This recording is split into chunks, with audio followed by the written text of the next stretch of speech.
తన తండ్రిని 12 సంవత్సరాలప్పుడు కోల్పోతే బెంగళూరులో మేనమామ దగ్గర చదువుకుంటూ పరీక్ష ఫీజు కట్టడానికి డబ్బులు లేకపోతే బెంగళూరు నుంచి చిక్బల్లాపురం 60 కిలోమీటర్లు నడుచుకుంటూ వచ్చి, అమ్మా నాకు పరీక్ష ఫీజుకి డబ్బులు లేవు, నువ్వు ఇస్తావా అంటే, అరే నా దగ్గర డబ్బులు లేవు అంటే పిల్లవాడు ఎక్కడ కుంగిపోతాడో అని గ్రహించిన తల్లి తన ఇంట్లో ఉన్న రాగి బిందెలు నమ్మి 15 రూపాయలు తెస్తే చిక్బల్లాపురం నుంచి బెంగళూరు వరకు నడుచుకుంటూ వెళ్ళేసరికి పరీక్ష ఫీజు కట్టాల్సిన తేదీ అయిపోతే అక్కడ అధికారులను రిక్వెస్ట్ చేసి పరీక్ష ఫీజు కట్టి పరీక్ష రాసి ఉత్తీర్ణుడై తర్వాత ఏ స్థాయికి వెళ్ళాడు అంటే భారతదేశంలోనే అతి గొప్ప ఇంజనీర్గా ఎదిగాడు. అతను ఎవరంటే హైదరాబాద్ని వరదల నీటి నుంచి కాపాడిన అపర మేధావి, సముద్ర అలల కోతకు విశాఖపట్నం ఓడరేవు గురి కాకుండా పటిష్టం చేసిన అపర భగీరథుడు, ఓలకు ఓలనే మింగేసి తన గర్భంలో కలిపేసుకుంటున్న ఉగ్ర గంగకు ఆనకట్ట వేసి ఎన్నో వేల మందిని రక్షించిన ఆపద్ బాంధవుడు. అంతెందుకండి, రోజు కొన్ని వేల మంది ప్రయాణం చేసి తిరుపతి కొండకు సులువైన మార్గం చూపెట్టిన వ్యక్తి భారతీయుల్ని తక్కువ అంచనా వేస్తారా, మనల్ని పాలిస్తూ మన సొమ్ము తింటూ మనల్ని తక్కువ అంచనా వేస్తారా అని చెప్పి బ్రిటిష్ వారి మీద ఎదురు తిరిగి తనకున్న ఉన్నత పదవిని తునప్రాయంగా వదిలేసుకున్న గొప్ప దేశభక్తి నాయకుడు, భారతరత్నకే వన్నె తెచ్చిన మహానుభావుడు, the greatest, the legendary engineer అయిన మోక్షగుండం విశ్వేశ్వరయ్య గారి గురించి తెలుసుకుందాం.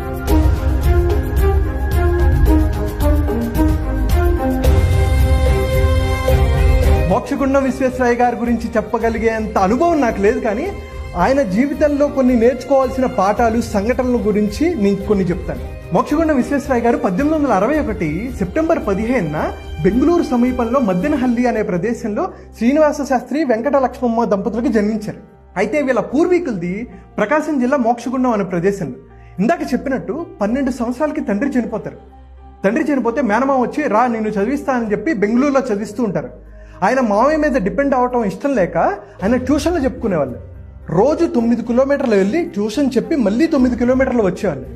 అయితే పరీక్ష ఫీజు కట్టడానికి డబ్బులు లేకపోతే ఇందాక చెప్పినట్టు బెంగళూరు నుంచి చిక్బల్లాపురం అండి 60 కిలోమీటర్లు నడుచుకుంటూ వచ్చి వాళ్ళ అమ్మగారిని అడుగుతారు, అమ్మ డబ్బులు ఇవ్వ అంటే అమ్మ దగ్గర ఏముంది, ఆమె ఏమీ పని చేయదు, చాలా పేద కుటుంబం. అయితే ఇంట్లో ఉన్న రాగి బిందెలను తాకట్టు పెడితే మళ్ళీ తర్వాత రోజు 15 రూపాయల కోసం ఆయన మళ్ళీ చిక్బల్లాపురం నుంచి బెంగళూరు వరకు 60 కిలోమీటర్లు నడుచుకుంటూ వెళ్తారు. పరీక్ష ఫీజు కట్టడానికి డేట్ అయిపోతుంది.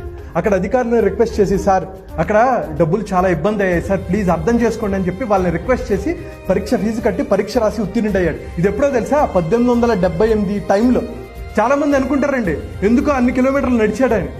150 ఏళ్ల క్రితం బస్సులు, కార్లు, ట్రైన్లు ఇవేమీ లేవు కదా, అటువంటి కష్టపడే తనం అయింది. అయితే ఆయన 1881 మద్రాస్ యూనివర్సిటీలో BA కంప్లీట్ చేసిన తర్వాత పూణే యూనివర్సిటీలో సివిల్ ఇంజనీరింగ్ కంప్లీట్ చేస్తారు. బాంబేలో అసిస్టెంట్ ఇంజనీర్గా జాబ్ వచ్చిన తర్వాత ఒక అద్భుతమైన ప్రాజెక్ట్ చేస్తారు. ఆ ప్రాజెక్ట్ ఏంటంటే వరద నీరు వచ్చినప్పుడు 8 అడుగులు వచ్చినప్పుడు డోర్ కొంచెం లెగవాలని, 10 అడుగులు వచ్చినప్పుడు ఇంకొంచెం లెగవాలని చెప్పి ఆటోమేటిక్ డోర్ సిస్టము ఆయన కనిపెట్టారు. ప్రపంచంలోనే మొట్టమొదటిసారిగా ఆటోమేటిక్ డోర్ సిస్టమ్ కనిపెట్టింది మోక్షగుండం విశ్వేశ్వరయ్య గారు. ఆయనకి ఎనలేని కీర్తి వచ్చింది.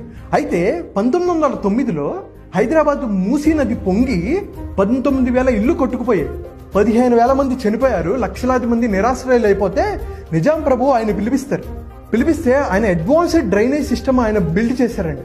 తర్వాత ఉస్మాన్ సాగర్, హిమాయత్ సాగర్ రిజర్వాయర్స్ కట్టి తర్వాత హైదరాబాద్ ముప్పు నుంచి తప్పించారు. విశాఖపట్నం ఓడరేవుని రక్షించడానికి అలలు బాగా వస్తున్నాయని ఓడలో పెద్ద పెద్ద రాళ్ళు పంపించి ఒక లైన్ లాగా డిజైన్ చేశారండి, అంటే అలలు ఎక్కువ రాకుండా ఉండడానికి. తర్వాత తిరుపతి ఘాట్ రోడ్డు ఆయనే మార్గం చూపెట్టారు.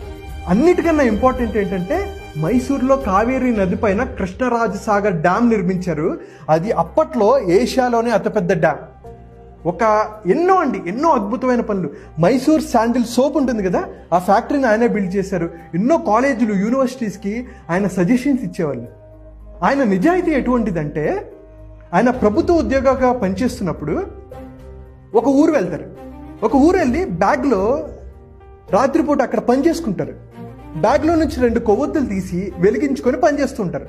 తర్వాత వీటిని ఆర్పేసి ఇంకో 2 కొవ్వొత్తులు తీసి మళ్ళీ పని చేసుకుంటూ ఉంటారు. ఇది గ్రహిస్తాడు ఒక వ్యక్తి. సార్ మీరేమనుకోకపోతే ఒక క్వశ్చన్ అడుగుతాను, మీరు కంటిన్యూస్గా పని చేసుకోవచ్చు కదా, వీటిని ఎందుకు ఆపేసి మళ్ళీ కొత్తగా 2 కొవ్వొత్తులు తీశారంటే, నేను ఇందాకటి వరకు ప్రభుత్వ పని చేసుకున్నాను, నా పనికి నా కొవ్వొత్తుల్ని వాడుకుంటున్నాను, నేను అనవసరంగా ప్రభుత్వ ధనం వేస్ట్ చేయను అని చెప్పాను. ఆనెస్టీ, ఎటువంటి ఆనెస్టీ అండి.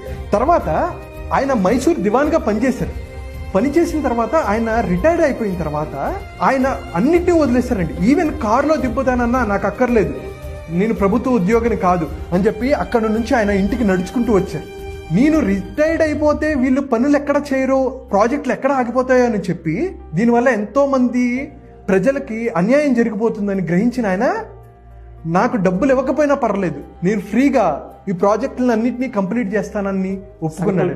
ఒకే ఒక వ్యక్తి. అటువంటి నిజాయితీ ఎంతమందికి ఉందండి. అయితే ఆయన లైఫ్లో ఇంకొక ఇంట్రెస్టింగ్ సంఘటన ఏంటంటే, ఆయన మైసూర్ దివాన్గా పనిచేస్తున్నప్పుడు ఒకసారి మైసూర్ నుంచి ట్రావెల్ చేస్తుంటారు. అప్పుడు బ్రిటిష్ ఇండియా టైం అనమాట. ఆయన ట్రైన్లో ట్రావెల్ చేస్తున్నప్పుడు అసలు మోక్షగుండం విశ్వేశ్వరయ్య గారు ఎలా ఉంటారంటే బక్కగా నల్లగా ఒక తెల్లటి దుస్తులు వేసుకొని తలపాగా పెట్టుకుంటారు. ఆయన్ని చూసి చాలామంది తక్కువ అంచనా వేసేవాళ్ళు, బ్రిటిషర్స్ ఎస్పెషల్లీ. చూసి ఈయన చూడు ఎలా ఉన్నాడో, ఈయన అజ్ఞాని లాగా ఉన్నాడు అని చెప్పేసి అనుకుంటారు. అయితే ఆయన పడుకొని ఉంటారు అనమాట. ఆయన ట్రైన్ సౌండ్ ఏదో డిఫరెంట్గా ఉందని అబ్జర్వ్ చేస్తారు. వెంటనే చైన్ లాగేస్తారు. చైన్ లాగేసేసరికి ఏమైందని చెప్పి అందరూ వచ్చేస్తారు. ఈ ఇండియన్స్ అంతా ఇంతే అని చెప్పేసి తిట్టడం మొదలు పెడతారు. కాదండి, ట్రైన్ సౌండ్ ఏదోలాగా ఉంది, ట్రైను ప్రమాదానికి గురి అయ్యేటట్టుంది, మీరు ఒకసారి వెళ్ళి చూస్తారంటే, ఎవరు నువ్వు చెప్తే మేము చేయాలా అని చెప్పేసి తక్కువ అంచనా వేస్తారు. కాదండి, ఏదో ప్రమాదం జరిగేటట్టుంది, మీరు వెళ్ళి చూడండి అంటే గార్డ్స్ లాంతర్లో పట్టుకుని వెళ్ళి చూస్తే కరెక్ట్గా 400 మీటర్లో బోట్లు నట్లు విరిగిపడిపోయి ట్రాక్ తప్పు ఉంటుంది. అందరూ వచ్చేసి సార్ మీరు ఎలా చెప్పారు సార్ అని చెప్పేసి ఆశ్చర్యపోతారనమాట. అటువంటి మేధస్సు అయింది. ఒక్కసారి ఆలోచించండి, మొన్న ఒరిస్సాలో ట్రైన్ యాక్సిడెంట్ అయ్యి ఎన్నో 100 మంది చనిపోయారు. బీహార్లో బ్రిడ్జ్ కడుతుండగానే కూలిపోయింది. హైదరాబాద్లో ఫ్లైఓవర్ కూలిపోయింది, మెట్రో పిల్లర్ కూలిపోయింది. అంటే వీళ్ళకి పని రాక, నిజాయితీ లేక, నిబద్ధత లేక. అందుకనే ప్రతి గవర్నమెంట్ ఎంప్లాయీ, ప్రతి ఇంజనీరు, ప్రతి కాంట్రాక్టరు, అసలు అంతెందుకంటే ప్రతి వ్యక్తి తను చేస్తున్న పనిలో నిజాయితీగా నిబద్ధతగా ఉంటే అట్లీస్ట్ ఆయనలో 1% అయినా మనం తీసుకోగలిగి మనం చేయగలిగితే మన దేశం ఉన్నత స్థాయికి వెళ్తుంది. అటువంటి గొప్ప వ్యక్తి మోక్షగుండం విశ్వేశ్వరయ్య గారు. ఆయన 1955లో భారతరత్న అందుకున్నారు. ఎన్నో అవార్డులు అండి. బ్రిటిష్ వారు కూడా ఆయనకి ఎన్నో అవార్డులు ఇచ్చారు, ఎన్నో సేవలు చేశారు మన దేశానికి. అటువంటి గొప్ప వ్యక్తి గురించి మనం ప్రతి ఒక్కరూ తెలుసుకోవాలి. ప్రతి ఒక్కరికి ఈ వీడియోని షేర్ చేయండి. డెఫినెట్గా శ్రావణ్ గారు, ఎందుకంటే ప్రతి ఒక్కరికి మన దగ్గర ఉండేటువంటి గొప్ప వాళ్ళు ఎవరైతే ఉంటారో వాళ్ళ గురించి ప్రతి ఒక్క ఇళ్లలో తెలియాల్సినటువంటి అవసరం ఉంది. ముఖ్యంగా ఇటువంటి విషయాల మీద కూడా అవేర్నెస్ రావాల్సినటువంటి అవసరం ఉంది. ఎందుకు అంటే మన దగ్గరే అంత నాలెడ్జబుల్ పర్సన్స్ ఉన్నారు అనేటువంటి విషయం ఎప్పుడుందో పిల్లలకు కూడా తెలియాలి. ఆయన వివిధ దేశాలకు వెళ్ళి అక్కడ ప్రాబ్లమ్స్ని సాల్వ్ చేశారు. 101 సంవత్సరాలు బ్రతికి ఆయన ఎంత నిజాయితీగా, నిబద్ధతగా ఒక డిసిప్లైన్ లైఫ్ ఆయన జీవించారో మనందరికీ అదే ఆదర్శం అండి. అవును. Thank you so much Shravan గారు. Thank you so much. చాలామంది అంటే వాళ్ళల్లో ఉండేటువంటి ఇన్నర్ పొటెన్షియల్ ఏదైతే ఉందో ఆ ట్రూ పొటెన్షియల్ని బయటికి తీసుకురావాలనుకున్నటువంటి వాళ్ళు ఉంటారు. అటువంటి వాళ్ళ కోసం ఆన్లైన్ సెషన్స్ ఏమైనా ఉన్నాయా? Yes sir. అంటే మేము ఒక ప్రోగ్రామ్తో వచ్చాము, మాస్టరింగ్ యువర్ పొటెన్షియల్. అంటే మన లైఫ్లో పర్సనల్ లైఫ్ని, ప్రొఫెషనల్ లైఫ్ని ఎలా గ్రో చేసుకోవాలి అనడానికి మేము ఒక 1 డే ఆన్లైన్ వర్క్షాప్ కండక్ట్ చేస్తున్నాం. ఓకే. ఎవరైతే ఇంట్రెస్టెడ్ ఉంటారో కింద ఉన్న నెంబర్కి ఫోన్ చేయొచ్చు. అయితే వీటిలో మనం ఏం డిస్కస్ చేసుకుంటాం అంటే, ప్రతి మనిషికి 4 ఇంపార్టెంట్ లైఫ్స్ అండి. అంటే personal life, professional life, financial life and relationship life. అంటే ఒకసారి అర్థం చేసుకుంటే మనకి పర్సనల్ లైఫ్ బాగాలేదు అంటే, హెల్త్ బాగాలేదు, లేకపోతే మన యాటిట్యూడ్ బాగాలేదు, క్యారెక్టర్ బాగాలేదు, దానివల్ల ఏమవుతుంది, మనం ప్రొఫెషనల్ లైఫ్లో అంతగా పర్ఫామ్ చేయలేము. అవును. ప్రొఫెషనల్ లైఫ్లో మనకి స్కిల్స్ లేవు, టైం మేనేజ్మెంట్ స్కిల్స్ కానీ, లీడర్షిప్ స్కిల్స్ కానీ లేవు. దానివల్ల ఏమవుతుంది, మనం ప్రొఫెషనల్గా గ్రో అవ్వాలి. ఎప్పుడైతే మనం పర్సనల్గా దెబ్బ కొడుతుందో ప్రొఫెషనల్గా దెబ్బ కొడుతుంది. ఎప్పుడైతే ఈ 2 దెబ్బ కొట్టాయో మనకి ఫినాన్షియల్ లైఫ్, రిలేషన్షిప్ లైఫ్ దెబ్బ కొడుతుంది. సో ఒక మనిషి హై పొటెన్షియల్గా పర్ఫామ్ చేయడానికి తన పర్సనల్ లైఫ్ని, ప్రొఫెషనల్ లైఫ్ని బ్యాలెన్స్ చేసుకోగలిగితే మిగతావన్నీ ఆటోమేటిక్గా సెట్ అయిపోతాయి. అందుకని 1 డే వర్క్షాప్ అసలు అద్భుతంగా ఉంటుంది. ఎందుకంటే తనలో ఉన్న భయాల్ని ఎలా దాటుకుంటూ వెళ్ళాలి, కాన్ఫిడెంట్గా ఎలా ఉండాలి, తన బిలీఫ్ సిస్టమ్ని ఎలా బెటర్ చేసుకోవాలి, సెల్ఫ్ కంట్రోల్ ఎలా అవ్వాలి అని డిఫరెంట్ టాపిక్స్తో 1 డే ఫుల్ వర్క్షాప్ ఉంటుంది. చాలా ఇంటరాక్టివ్ సెషన్తో వాళ్ళు మనతో ఇంటరాక్ట్ అవ్వచ్చు, వాళ్ళ డౌట్స్ ఏంటి, వాళ్ళ అన్నీ క్లియర్ చేసుకోవచ్చు మనతో. ఓకే. ఇంకోటి అండి, చాలామంది ఒక 15,000 జీతం ఉంటుంది, వాళ్ళు ఎప్పుడు 40,000కి 50,000కి ఎలా వెళ్ళాలి అని చెప్పేసి దారి తెలియదు వాళ్ళకి. 50,000 వచ్చిన వాళ్ళు ₹1,00,000, 1,00,000 వచ్చిన వాళ్ళు 2,00,000కి. అంటే వాళ్ళ దగ్గర పొటెన్షియల్ ఉంది. బికాస్ ఆఫ్ లేజీ వల్ల కావచ్చు, ప్రొక్రాస్టినేషన్ చేయటం వల్ల కావచ్చు, అరే నేను దానికి అర్హుడినా అని వాళ్ళే తక్కువ అంచనా వేసుకుంటూ ఉంటారు. అలాంటి లిమిటింగ్ బిలీఫ్స్ని ఓవర్కమ్ చేయాలి అనుకున్నా, వాళ్ళ ఫుల్ పొటెన్షియల్లో పర్ఫామ్ చేయాలనుకున్నా, అటువంటి వాళ్ళ కోసం ఈ సెషన్ చాలా అద్భుతంగా